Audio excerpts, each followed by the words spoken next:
మందిరానికి వచ్చినప్పుడు ఇక్కడ నేను ఇవన్నీ వస్తువులు పెట్టున్నాయి అనుకోండి, అప్పుడు ఎవ్వరు రాలా ఇంకా అంటే దాని అర్థం ఏంటి? మీరు మందిరానికి వచ్చినప్పుడు ఎవరు కనబడలేదు, మనుషులు ఎవరు లేరు, ప్రజలు ఎవరు లేరు అంటే అర్థం ఏంటి చెప్పండి? చెప్పండి, ఇది చెప్పండి. మీకు బహుమానం కూడా ఇస్తాం, మన పిల్లలకి ఇచ్చాం కదా, అలా బహుమానం ఇస్తాం. మీరు మందిరానికి వచ్చినప్పుడు మేము ఒక్కళ్ళమే ఉన్నాం, ఇటు అమ్మగారు పిల్లలు ఇటు ఇవన్నీ పెట్టున్నాయి అంటే మీరు ఒక్కళ్ళే ఉన్నారంటే దాని అర్థం ఏంటి తెలుసా? ప్రార్థన ప్రారంభించక ముందే మీరు వచ్చారు. ఆమెను చెప్పండి. దేవుని మందిరానికి ప్రార్థన ప్రారంభించక ముందు మీరు వచ్చారు.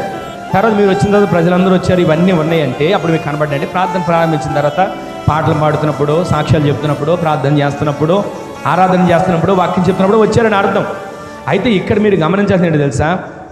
ప్రతిరోజు ప్రార్థనకి మనం దేవుని సందులో ప్రార్థన ప్రారంభించక ముందు ఆయన సందులో మనం అడుగు పెడితే ఆయన సన్నిధిలో అంటే 2 చేతులతో దీవెనలు పట్టుకుంటాడు.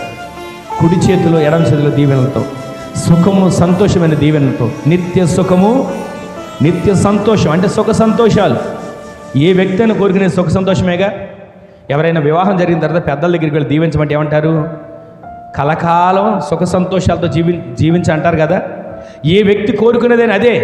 మరి దేవుని సన్నిధిలోకి వచ్చినప్పుడు మనల్ని కోరుకునేది కూడా ఆయన అదే. నిత్య సంతోషం అంటే ఒక వారమా? నిత్య సంతోషం అంటే ఒక నెల. నిత్య సంతోషం నిత్య సుఖం మీ తలలపైన దేవుడు ఉంచునుగాక. అలా ఉంచాలంటే దేవుని సన్నిధికి ఎప్పుడు రావాలి? వాక్యం చెప్పేటప్పుడు, ఆరాధన చేసేటప్పుడు కాదు. మనం దేవుని సన్నిధిలో ప్రార్థన ప్రారంభించక మునిపే వస్తే ఆ సన్నిధిలో ఉన్న దీవెన వారం రోజుల పాటు మన తలల మీద ఉంచబడుతుంది. ఆమె చెప్పండి.